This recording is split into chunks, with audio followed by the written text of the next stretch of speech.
Oke, terima kasih kepada sang inspirator literasi yang telah memberikan kepada saya peluang untuk mengkopas copy paste Gio Panrega Profesor ya, yaitu saya sebagai Kang Iyadi, pecinta literasi yang aktivitas saya adalah sebagai Grab driver. Belajar ketika memahami, membaca, dan lebih kepada hal-hal yang bermuatan positif. Dukung kami channel ini terus ya. Salam kepada sang legendaris yaitu Kang Giovanni Pantreka. Semoga bermanfaat. Silahkan di like, comment, and subscribe, share ya. Yuk kita lanjut.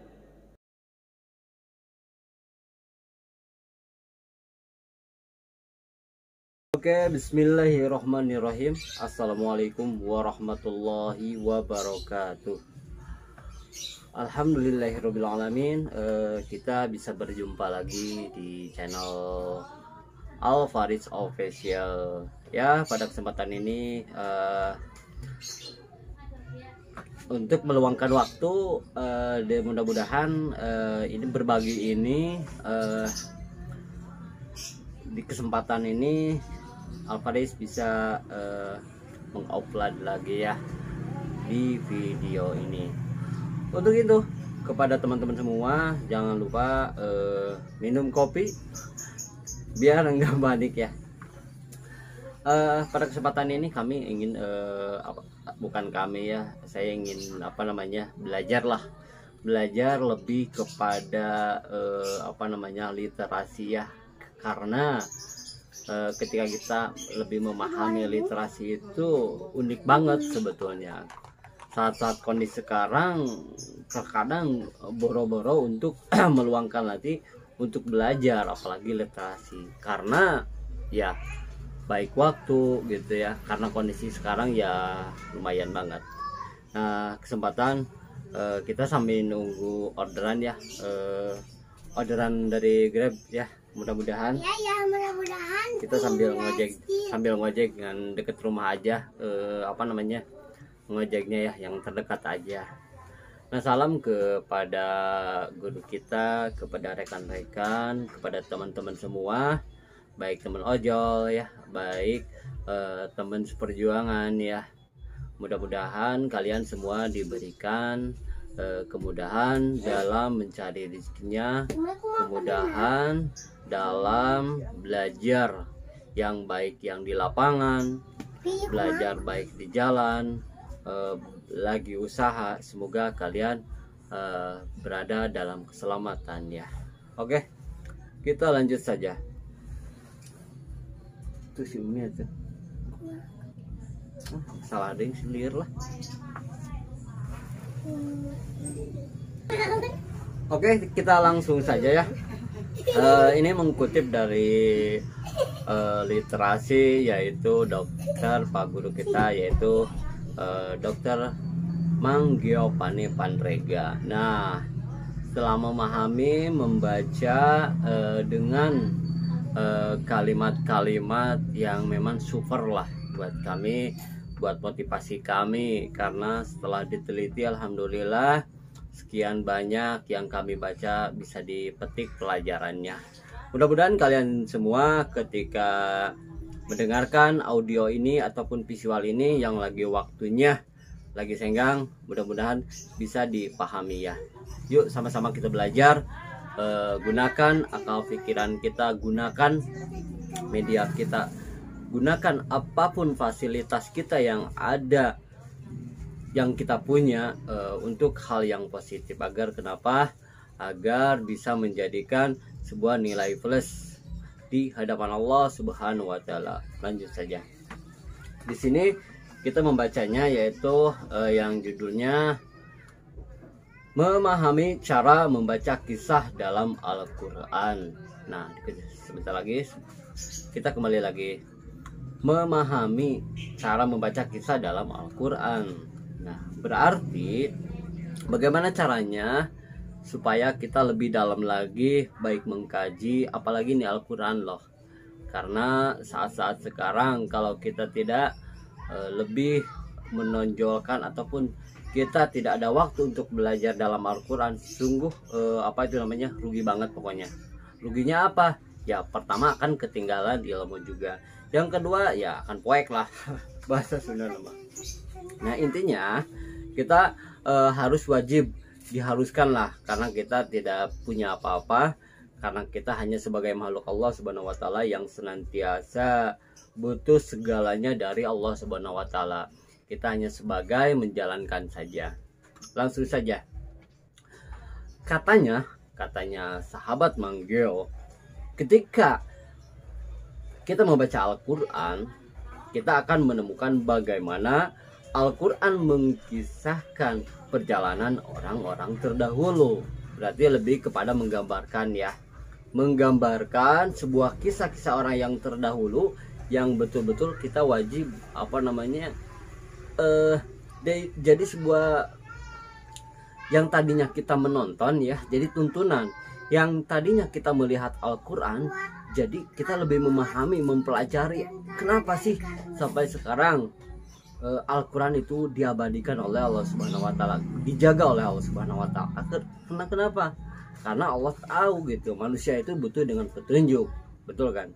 Ya kalau kita menggunakan aplikasi tidak memakai map gitu ya mungkin akan susah banget juga gitu. Itu pengalaman di lapangan, terutama lagi ngojek ya. Nah kita langsung saja. Berarti artinya di sini kita bagaimana caranya supaya untuk menemukan Al-Quran tersebut lebih menggambarkan atau mengisahkan perjalanan orang-orang terdahulu gitu. Kisah dalam Al-Quran itu dapat berupa perjalanan perorangan. Tuh, kisah dalam Al-Quran itu berupa perjalanan perorangan, baik satu orang gitu ya, baik pun masyarakat, baik pun suatu kaum, tempat atau suatu kaum lah, dan umat manusia, berarti untuk seluruh umat manusia. Agar kita terhindar dari salah paham tuh, artinya ketika kita membaca berita ataupun hal-hal yang memang datangnya dari mana, kita harus betul-betul pahami dulu gitu. Jangan mudah menjas lah, jangan mudah menjas, menyimpulkan ketika kita belum paham gitu. Kalau sudah paham berarti lebih kepada bisa menyebar luaskan, bisa kita sudah paham, berarti kita ada nilai plus lagi, kita lebih ditambah lagi gitu kepahaman kita. Langsung saja. Nah di sini yang seterusnya ininya lebih kepada untuk umat manusia. Nah artinya berarti untuk Al-Quran ini disebutkan untuk seluruh umat manusia, berarti seluruh ya, seluruh umat manusia yang mengakui umat manusia itu juga, yang tidak mengakui umat manusia ataupun yang memang tidak sadar dengan kemanusiaan kita, ya itu ya rugi banget gitu ya. Karena Allah menciptakan manusia itu untuk perannya sebagai apa? Sebagai makhluk yang wajib kita mengikuti perintahnya Allah Subhanahu wa taala sebagai khalifah fil ardi, untuk mengelola muka bumi ini agar sesuai dengan ketentuan persyaratannya versi dari Allah Subhanahu wa taala. Nah, kita lanjut saja. Agar kita terhindar dari salah paham, salah memaknai dan memfungsikannya, marilah hendak kita mengenalkan dulu kriteria mengenai apa disebut kisah dalam Al-Qur'an. Yang pertama, kisah dalam Al-Qur'an adalah kisah nyata tuh. Yang pertama, kisah dalam Al-Quran adalah kisah nyata, bukan fiksi atau karangan yang tidak ada dalam kenyataannya, seperti film-film heroik atau Avenger. Kisah dalam Al-Quran adalah hal yang betul-betul terjadi, hal yang itu yang realita ya, hal yang betul terjadi sehingga dikisahkan di dalam Quran, sehingga dicatatkan dalam Al-Quran gitu ya. Nah kata Manggio, marilah hendaknya kita mengenal gitu ya lebih dulu kriteria mengapa mengenai apa yang disebutkan kisah dalam Al-Quran gitu, atau karangan yang tidak ada dalam kenyataannya seperti film-film heroik atau Avenger. Kisah dalam Al-Quran adalah hal yang terjadi dan itu benar-benar nyata. Berarti dalam Al-Quran itu semuanya nyata, itu sudah terjadi, sehingga dibukukan, sehingga menjadilah mushaf, sehingga sampai sekarang ada 6.666 ayat. Sehingga kita tinggal buka saja, mempelajari kenapa ada ini, kenapa ini terjadi. Nah, ketika kita sudah mempelajarinya, insya Allah Allah akan memahamkan kepada kita. Yang penting kita belajar. Itu yang pertama ya. Nah, yang kedua, kisah dalam Al-Quran dapat diteliti secara ilmiah, baik secara lisan maupun tulisan. Dapat juga sahabat Manggeo katanya melihat artefak peninggalan kisahnya. Silakan lihat Quran Al-A'raf ayat 7, Ar-Rum ayat 42. Nah, kalian kalau di rumah kalau lagi sempat buka Al-Qurannya, silakan lihat Quran surat Al-A'raf ayat 7, Ar-Rum ayat 42. Bisa dilihat di sini ya. Bisa dikaji dulu ya. Nah, itu yang kedua. Sekarang yang ketiga. Ada nilai-nilai yang terkandung dalam kisah tersebut yang bisa kita ambil untuk mengarungi samudra perjuangan dalam menegakkan syariat Islam, baik bagi diri, keluarga, maupun berbangsa, bagi saudara. Pokoknya yang ketiga ini yang di dalam Al-Quran itu sebuah mengkisahkan, kita mengambil pelajarannya juga, sehingga bagaimana perjuangan baik Nabi Muhammad SAW, perjuangan para sahabat, perjuangan para nabi. Pokoknya yang dicantumkan di dalam Al-Quran kita wajib kita harus kenal bagaimana kita sejarah itu, sehingga kita tidak tertinggal gitu ya, sehingga kita tidak kita tidak tertinggal dengan sejarah dulu gitu. Kalau kita tertinggal dengan sejarah dahulu, ya wajar saja ketika di lapangan ditanya sejarah tentang Islam, kebanyakan ya juga tahu ya, mungkin tidak tahu lah gitu kebanyakan juga. Nah, itu pentingnya kita lebih mempelajari, pentingnya kita lebih memahami, sehingga tidak ada gagal paham juga, sehingga kita tidak asing lah buat kalau kondisi saat sekarang, ketika ada orang yang memberikan nasihat, memberikan pelajaran, memberikan kita mengingatkan ketika kita kesalahan, ketika ada yang mengucapkan tentang agama Islam, kita tidak akan merasa asing kepada mereka karena sudah terbiasa. Nah, seharusnya seperti itu sahabat semua, sehingga apapun yang terjadi di lapangan yang saat sekarang terkadang aneh gitu, kalau baik di jalan ada yang ngumpul ataupun ya yang secara realita kita ngobrol Islam, yang pastinya terheran-heran gitu. Udah aja kalau mau pengajian mah di masjid aja. Loh, kok gitu? Seharusnya dimanapun kita berada, kita harus selalu senantiasa mengakbarkan Allah Subhanahu wa Ta'ala. Karena kenapa? Karena keakbaran Allah Subhanahu wa Ta'ala itu ada di mana-mana. Betul tidak? Kita datang ke sini ataupun datang traveling ataupun datang ke gunung, kemanapun kalian pergi, coba di sanalah ada Allah Subhanahu wa Ta'ala yang selalu memantau diri kita. Nah, intinya pelajaran yang dimanapun kita berada selalu kaitkanlah dengan Allah Subhanahu wa Ta'ala. Karena kenapa? Ya agar efek kita menjadi betul-betul ibadah kita selama 24 jam itu tidak terbatas. Misalnya di Islam akan menjadikan sebuah amal soleh, amal ibadah ketika kita sadar bahwasanya hidup ini wajib, hidup ini harus betul dimanfaatkan, hidup ini harus betul-betul kita lebih peka. Apapun yang terjadi kita harus lebih peka bahwasanya ini datangnya dari Allah Subhanahu wa Ta'ala. Nah, itu yang ketiga. Nah, yang keempat, setiap kisah dalam Al-Quran tidak berdiri sendiri. Ulangi lagi ya. Keempat, setiap kisah dalam Al-Quran tidak berdiri sendiri. Artinya itu bukan secara hanya sekedar tulisan saja, bukan sendiri bukan sendiri yang mengutip atau mengarang gitu. Itu adalah hal yang betul-betul terjadi, sehingga tidak sendiri. Banyak yang kaum ataupun sahabat-sahabat, para nabi, para rasul itu semuanya ada dalam Al-Quran yang dikisahkannya, sehingga sampaikan di musafan yang tadi ya. Melainkan Allah wahyukan untuk menginspirasi perjuangan. Jadi jangan pisahkan antara kita lebih pahami di sini ya. Melainkan Allah wahyukan untuk menginspirasi perjuangan. Jadi jangan pisahkan antara kisah dengan perjuangan Nabi pada saat ini. Ya, kita ulangi lagi. Karena kalau Al-Quran itu di Al-Fatihah harus diulang-ulang. Nah, kita harus diulang-ulang, betul nggak? Tidak. Keempat ya, lebih pahami lagi.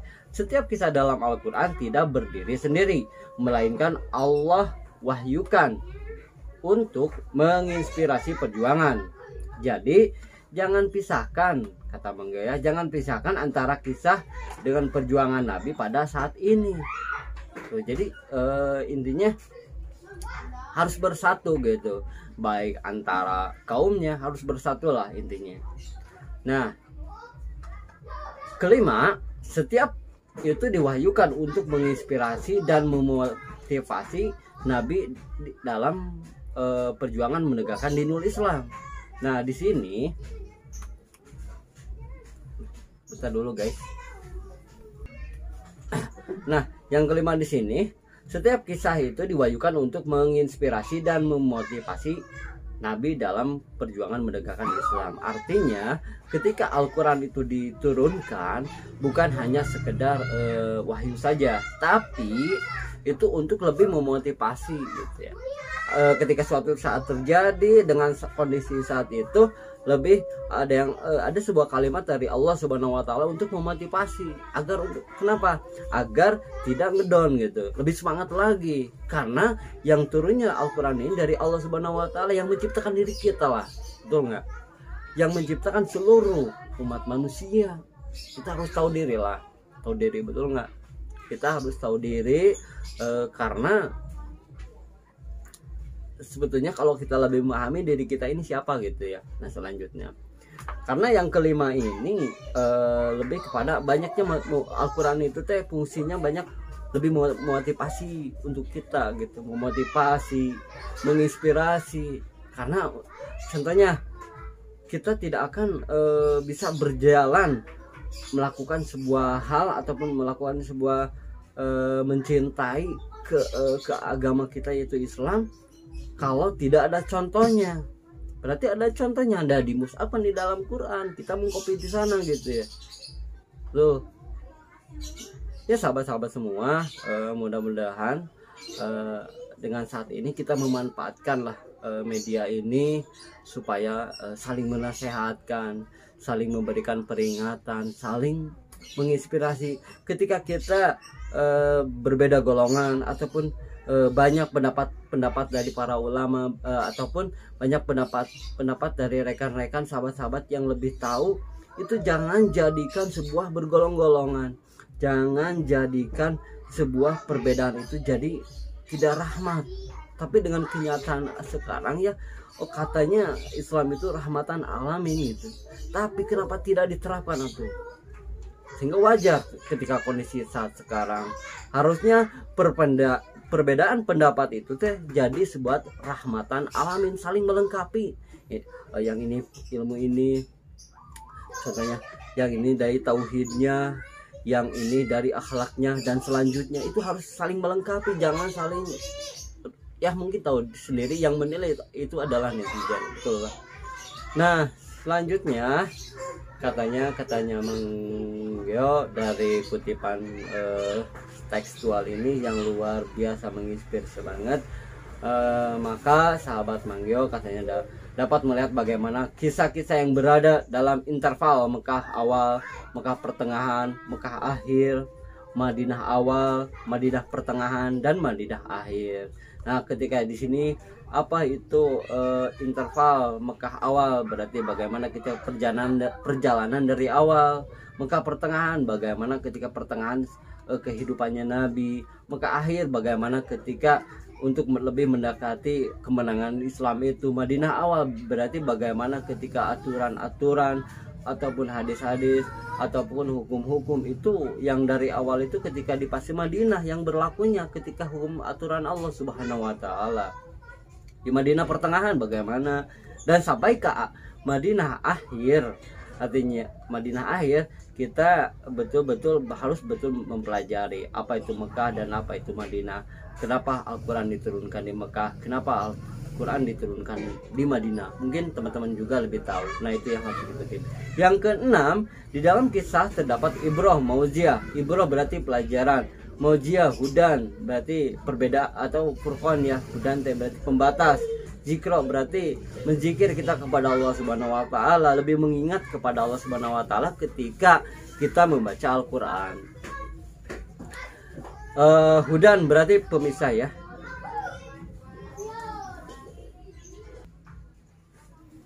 Nah, yang keenam di sini rahmat sabit yang bisa kita argo maknanya gitu ya.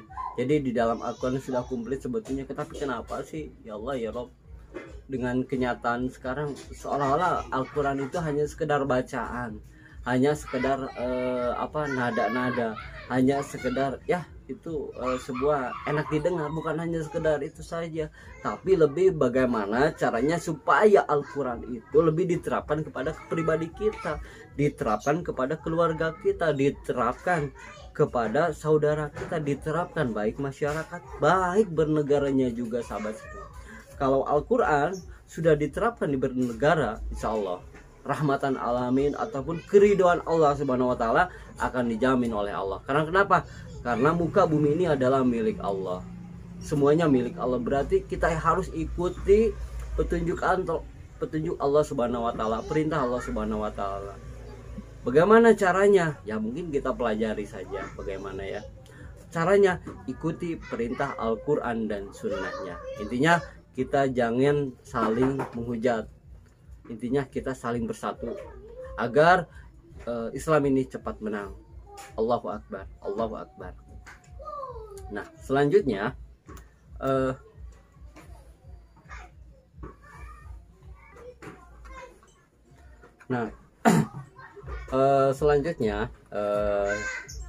kepada rekan-rekan semua, kepada teman-teman, mudah-mudahan kalian terus lebih belajar lagi ya. Intinya sih buat kita, buat abdinya, kita berbicara di layar ini, di depan layar ini bukan hanya sekedar mengharapkan dari like ataupun yang lain, tapi sebetulnya kita hanya bisa bagaimana caranya dengan kondisi zaman milenial ini kita memanfaatkan media ini supaya ada manfaatnya sahabat semua, supaya ada nilai plus, supaya kita bermanfaat dengan perangnya pemikiran kita. Sekarang kita lebih bijaksana bagaimana caranya supaya kita semua lebih bersatu dan bermanfaat. Intinya itu saja sih sahabat semua. Mudah-mudahan kalian bisa terketuk hatinya. Kita sharing saja. Kalau ada yang memang tidak berkenan di hati kalian, mungkin mohon maaf, itu adalah kekurangan dari kami, kealfaan dari kami, dan kehilafan dari Kang Yadi. Kalau ada yang benar, itu bukan datangnya dari dari saya, tapi itu dari Allah Subhanahu wa taala. Kebenaran itu mempunyai Allah Subhanahu wa taala. Kesalahannya dari manusia. Ya, sebagai insan banyak yang lupa. Nah, intinya sahabat-sahabat semua, alhamdulillah ini dikutip dari dari literasi Mang Giovanni Bantega yang berada di Al-Kasyaf. Setelah mempelajari ini secara kesimpulan dari 1 sampai 6, lebih kepada menginspirasi bagaimana caranya memaknai Quran, bagaimana caranya bijaknya ketika kita memahami sejarah, bagaimana caranya kita belajar untuk berliterasi, karena Allah akan memintakan ketika kepada siapa yang ingin belajar. Salam YouTuber pemula, salam menginspirasi, dan salam pecinta literasi. Mungkin itu saja yang kami sampaikan, yang bisa utarakan kepada kalian semua. Mudah-mudahan ini bermanfaat, mudah-mudahan ini menjadikan jiwa sosial kita, mudah-mudahan ini lebih mendekatkan kepada kalian semua ya sahabat semua. Billahi taufiq wal hidayah. Assalamualaikum warahmatullahi wabarakatuh.